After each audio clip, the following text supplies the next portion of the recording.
Hello and welcome to our YouTube video on how to force stop WhatsApp web on your PC with the new update.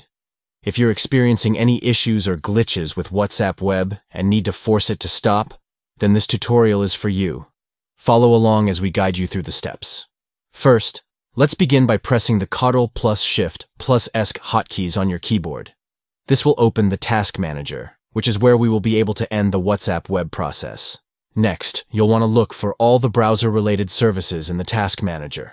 This includes any instances of your web browser that are currently running WhatsApp web. Click on each one to select them. Once you have all the browser-related services selected, look to the bottom right corner of the Task Manager window. You'll see an option to End Task. Click on this button to force Stop WhatsApp Web on your PC, and that's it. You have successfully forced WhatsApp web to stop on your PC.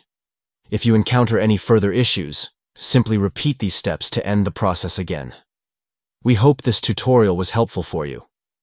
If you found this video useful, please give it a thumbs up and subscribe to our channel for more tech tutorials and tips. Thank you for watching, and we'll see you in the next video.